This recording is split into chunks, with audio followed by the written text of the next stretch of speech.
Hello, this is Mark Wildman of Wildman Athletica, and today we are going to talk about the ARC Mill Prep.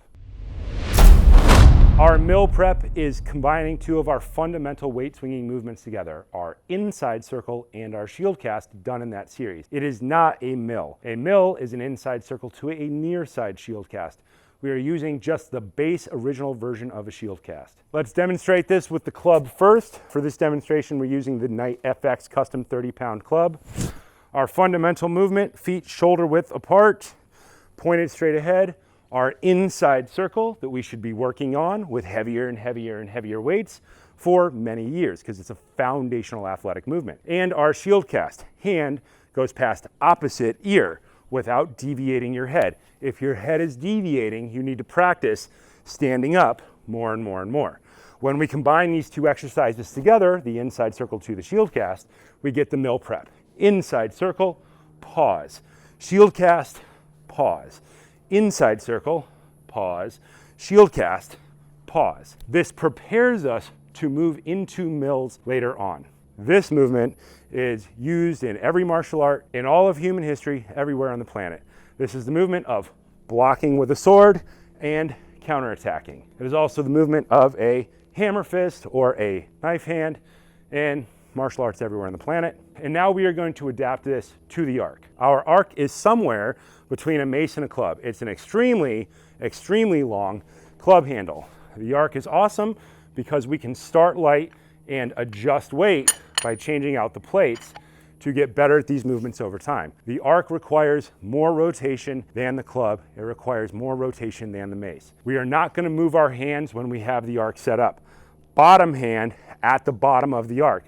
Top hand all the way up at the top. This is not a normal grip. When we're in balance, our bottom arm is doing all the work. Our top hand is not doing any work in this position. When we do the inside circle, it's going to cycle. This hand is going to take over, inside circle, pause. Balance takes over. Top hand, pause. Circle, pause. Top hand, pause.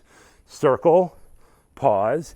Top hand, pause. When we're doing the shield cast with the arc, the bottom hand is going to push the bottom of the arc to start this movement to get it to go around.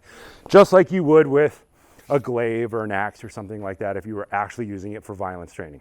Let's start this with feet shoulder width apart. That's the easiest rotation for the spine. Bottom hand balance, top hand elbow up, inside circle, pause, bottom hand takes over, top hand takes over.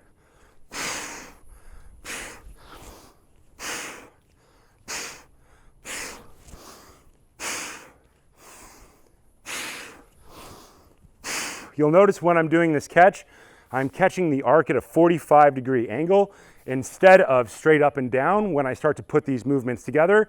And that's just a specific adaptation from actually swinging long-handled swords or other things. Let's move our feet out, shoulder width and a half or so apart. Arc at about 45 degrees. Look the way you're gonna go. Push, swing, pull, catch, and big top. Push, swing, pull, catch, and big top. Push, swing, pull, catch, and big top. You will notice I am going to absorb more and more and more with my legs. That's the point. We're pushing our feet wider until we get to 2 shoulder widths or so apart. Don't arch the spine, tuck the tailbone underneath. When we do this movement, this knee is going to drive forward. As we rotate across, it's going to rotate out of the way by moving back, and this knee will move forward. Knee drives forward, change.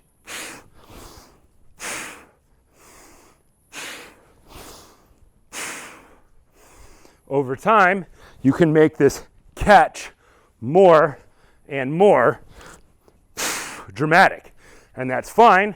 That's what we are looking for.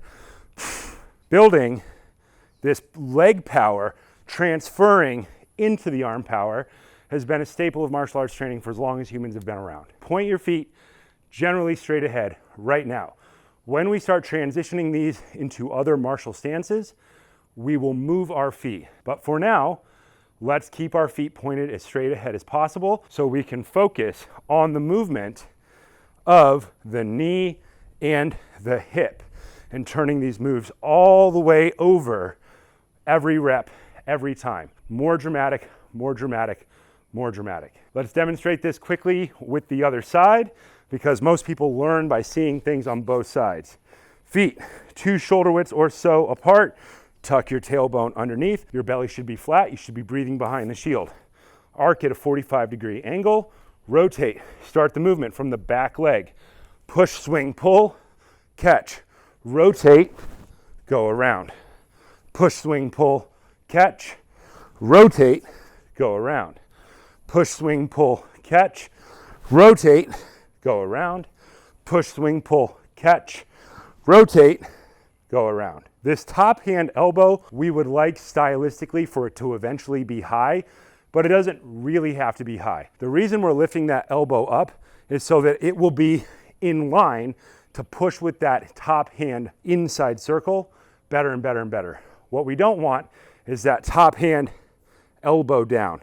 Let's make it elbow up for this version of this exercise, just because it's going to lead us into more cool movements later on.